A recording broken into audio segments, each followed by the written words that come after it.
Decentralized derivatives trading protocol Vega is launching on Alpha Mainnet. The DeFi protocol says it's committed to helping DeFi mature with its product that allows users to trade derivatives markets with no gas fees, low latency, and liquidity incentives. Joining us now is Vega Protocol co-founder Barney Mannerings to unpack more. Barney, thank you for joining us. You're welcome. All right. Well, let's just start by laying the foundation here. Can you please explain Vega's mission? Sure. Vega's mission is effectively to make sort of on-chain, fully decentralized DeFi trading real-world useful. So the goal is to build a app-specific chain that is Vega. It's a proof-of-stake chain, and the goal is to allow trading to be sort of as good as it is in the TradFi world, but entirely decentralized. So we are looking at not having kind of highly volatile gas fees. We're looking at having high throughput. We're looking at having product parity with sort of centralized exchanges and centralized products, but in an entirely decentralized platform. And that's the mission we have. You know, I know Vega's built on the premise that both CeFi and DeFi are broken. Can you unpack that a little for us? Yeah, sure. The CeFi side, I'm sure your viewers will be sort of aware with most of the arguments. You have high fees, high barriers to entry. You have sort of regulatory capture and other situations where a small number of very large players control the markets and what's available. And the net result of that is that especially small businesses, individuals, and users in more emerging countries get a really bad deal. They overpay. The other net result is that innovation is hugely stifled. If you look at the rate of innovation in centralized finance and banking and investment banking compared to what you see in the tech world and sort of the rest of technology, you'll find that it's much, much slower, and as everyone in the crypto space knows. On the DeFi side, what we find is a lot of DeFi protocols are not really ready, if you like, for the prime time. If you try and imagine the sort of the work of the New York Stock Exchange or the CME, if you try and imagine those products moving to a decentralized model where sort of peer-to-peer trading happens, the products aren't ready yet. You don't have the throughput. You have highly volatile gas fees. You have a really restricted number of transactions a second and extreme difficulty scaling. You have all of these kind of things. You have difficulty forming prices because you have AMMs and no kind of order information on chain. And all of these things just bring together to mean that it would be very difficult to move most sort of TradFi markets onto DeFi. And so what we're trying to do is bring together the best design ideas from DeFi, the best ideas from TradFi and exchanges, and indeed that was my background before getting into crypto, and then combine them together in something that's sort of designed to take the best of both worlds and also optimize for trading to get the best results possible in a decentralized platform. So the problems that you are citing with DeFi have been raised many times. They're kind of well known that DeFi has a lot of these issues. And I guess the question is like, why hasn't anyone been able to fix them before, and why would you be able to do that now? Yeah, it's quite hard. That's the first thing. I think a lot of these problems stem from the constraints of general purpose chains, and in fact, not even general purpose chains, but the ones that have become popular are particularly constrained. We see some of the some of the sort of layer 2 optimizations to try and improve on those things, but they're sort of limited as well. Then you see other new chains that are trying to do things much faster and better. But actually, one of the things you sort of realize if you look at the history of finance is people don't use general purpose software for trading. Exchanges don't run on WordPress, for instance.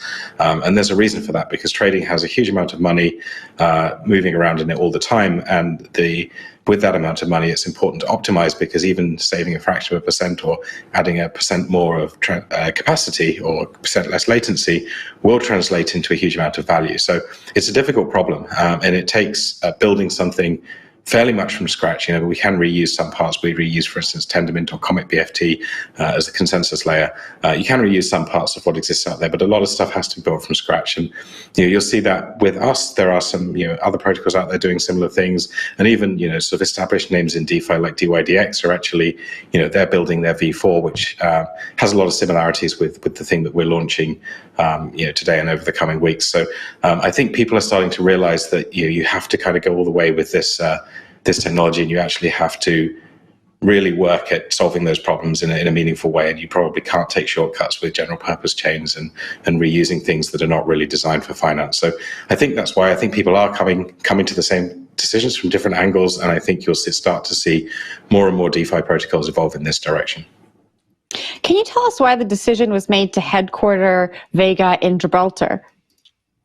Sure. I mean, the reality is when you start a company that's building blockchain technology or decentralized technology, you're trying to deal with a very changing environment in terms of regulations, in terms of what you can do, in terms of how you might conduct token sales, how you might issue tokens, how you might operate a development team for the software, and everything else. And when we started trying to do that, what we found was that the contacts we could find, the people we could find, and the advice we could get, really was just better in Gibraltar than the other places we looked at, and we were able to get more certainty and more answers out of Gibraltar than anywhere else.